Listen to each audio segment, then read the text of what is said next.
जय गिरनारी। आज के सत्संग के माध्यम से हमारे ऋषि कुमार विवेक ऋषि का प्रश्न है कि धर्म क्या है। धर्म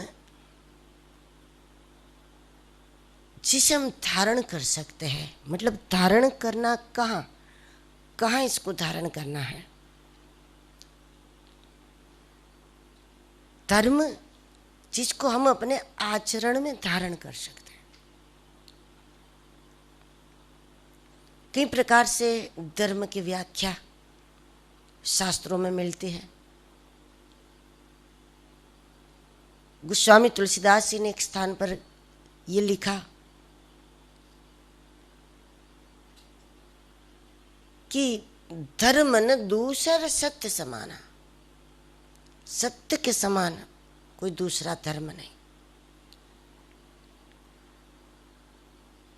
फिर उन्हीं के द्वारा भी यही बात आई,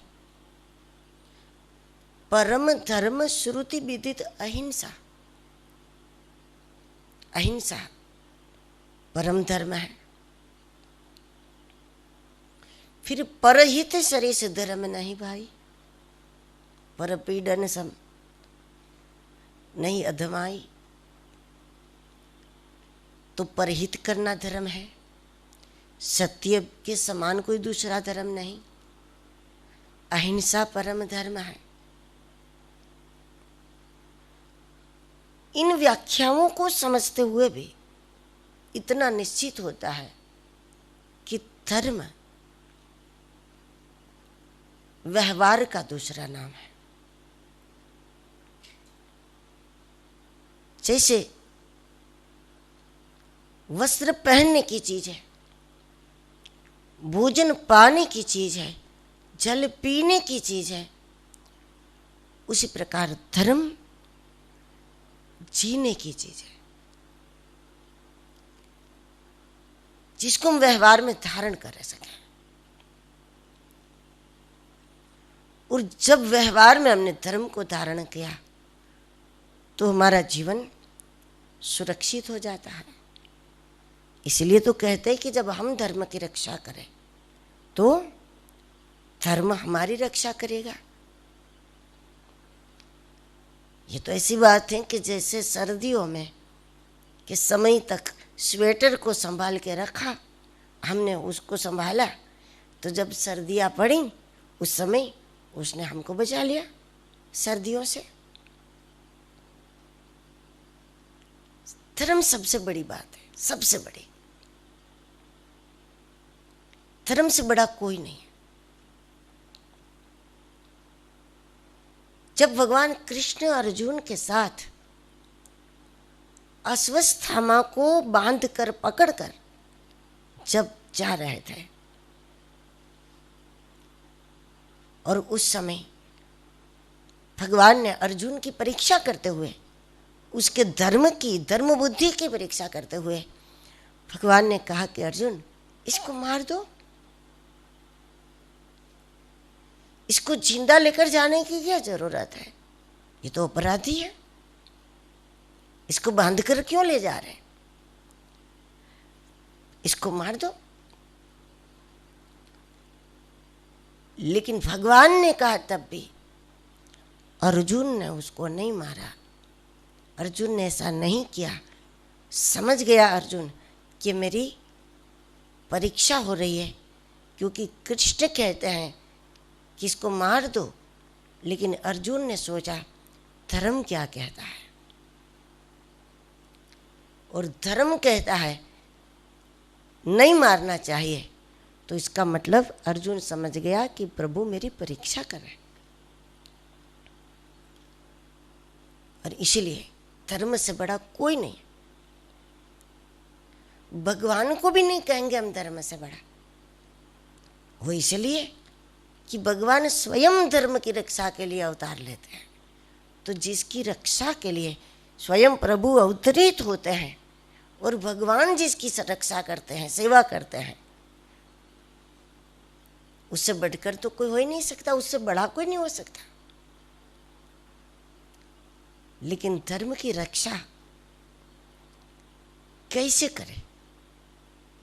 धर्म की रक्षा से हमारी रक्षा हो जाएगी, वो तो है ही, लेकिन कैसे, किस रूप में हमें धर्म की रक्षा करनी है?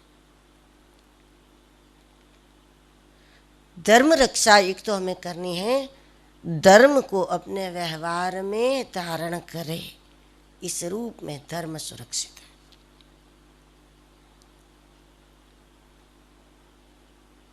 जो चीज खो जाने का डर है ना, कोई आभूषण है, कोई अंगूठी है, खो जाने का डर है, तो फिर क्या कहोगे? अरे पहन लो, फिर खो जाने का कोई डर नहीं, हमने पहन ही लिया तो कहाँ खोएंगे। हम धर्म को जीने लगे, ये धर्म रक्षा का श्रेष्ठ उपाय है कि हमारे व्यवहार में ही आ गया, फिर जाएगा कहाँ? जैसे हमारे हाथ पैर हमारे साथ होते हैं, उसी प्रकार फिर धर्म हमारे हर व्यवहार में आ गया, तो हमारे व्यक्तिगत जीवन में तो वो सुरक्षित हो गया। समाज जीवन में धर्म की रक्षा के लिए धर्म ग्रंथों की यथार्थ व्याख्या होती रहे, धर्म ग्रंथों की चर्चा स्वयं करते रहें, विद्वानों के द्वारा कराते रहें, सुनते रहें, सुनाते रहें, धर्म ग्रंथों को गाते रहें, पढ़ते रहें। ये भी सुंदर उपाय है कि इससे हमको सदैव स्मृति बनी रहेगी कि भागवत क्या कहता है, शिव पुराण क्या कहता है, देवी भागवत क्या कहता है, रामचरितमानस क्या कहता है, और इस प्रकार धर्म सुरक्षित रहे। तीसरा, उसके बाद भी जब कभी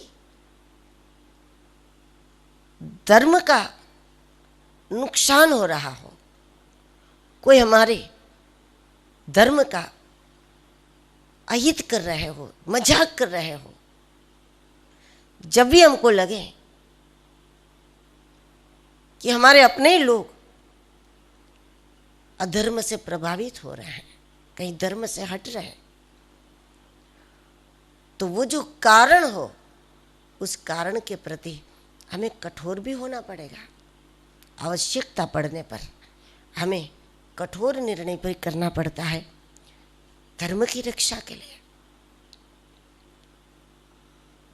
धार्मिक वो है किसी भी हालत में वो अधर्म का समर्थन नहीं करेगा। जिस व्यक्ति में सच्चाई नहीं है, अधर्म है, धर्म के खिलाफ जो बात है, हो सकता है कि उसका समय अच्छा चल रहा हो, दुनिया में उसका अच्छा नाम हो, उसके पास धन संपत्ति खूब हो, लेकिन उन चीज़ों के प्रभाव में आकर भी अगर हमने किसी अधर्म का साथ दे दिया तो फिर आखिर तो हमें बहुत पछताना पड़ेगा। क्योंकि जिस व्यक्ति में धर्म नहीं है वो धन संपत्ति में चाहे जितना बड़ा हो, लेकिन हमें ये नहीं भूलना चाहिए कि यह सबको लेकर के डूबने वाली नाव है। क्योंकि ऐसे अधर्मी से लालचवश भी लोग प्रभावित रहते हैं और इसीलिए उसका साथ देने लगे, समर्थन करने भी लगे, लेकिन अधर्म टिकने वाला है नहीं हमेशा। लेकिन जिस दिन वो नाव डूबेगी उस समय उन सबको लेकर के डूबेगी। जिसने उस अधर्म का समय में उसकी गलत बात का समर्थन किया, गलत विषय में समर्थन किया, जिस दिन वो नाव डूबेगी तो सारे समर्थनकर्ता को भी लेकर डूबेगी। उसको रोना पड़ेगा, क्योंकि व्यक्ति बड़ा नहीं होता, समय बड़ा होता है। और इसलिए किसी का समय अच्छा जान करके, उसका समय अच्छा चल रहा है लेकिन उसमें जो गलत है उस गलत का समर्थन करेंगे तो वो अकेला नहीं डूबेगा, हम सबको लेकर डूबेगा। इससे हमें अपने आप को सावधान रखना चाहिए ऐसे समय पर। खास करके धर्म को बचाना किससे, धर्म रक्षा क्या, किससे बचाना? धर्म को अधर्म से बचाना पड़ता है, लेकिन ये उतना कठिन नहीं है।